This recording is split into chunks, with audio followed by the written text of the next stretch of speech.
नमस्ते प्रणाम दोस्तों, स्वागत है आपके अपने चैनल भोजपुरी अखर में। तो दोस्तों, आज खेसारी भैया का एक बहुत ही जबरदस्त सैड सॉन्ग का फर्स्ट लुक जारी कर दिया गया है, जिस गाने का नाम है तू हूँ रोबू रानी। जी हाँ दोस्तों, इस गाने का टाइटल है तू हूँ रोबू रानी। तो दोस्तों, यह गाना बहुत ही तगड़ा गाना होने वाला है।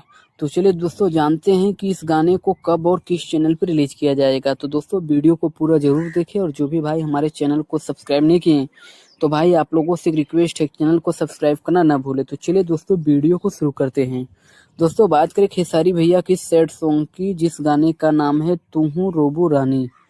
तो दोस्तों, यह सॉन्ग बहुत ही जबरदस्त होने वाला है, क्योंकि दोस्तों आपको पता है खेसारी भैया जब सैड सॉन्ग गाते हैं तो मजा ही आ जाता है।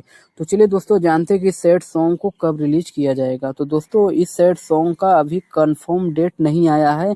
हाँ, इतना जरूर बताया जा रहा है कि सैड सॉन्ग को 2-3 दिन में रिलीज कर दिया जाएगा। और दोस्तों, इस सॉन्ग को रिलीज किया जाएगा ग्लोबल म्यूजिक जंक्शन चैनल पर। और दोस्तों, हमें कमेंट में ज़रूर बताइएगा कि सॉन्ग को सुनने के लिए आप लोग कितना ज़्यादा एक्साइटेड है। तो दोस्तों, इस वीडियो में बस इतना ही, फिर मिलते हैं नई वीडियो में। तब तक के लिए धन्यवाद दोस्तों।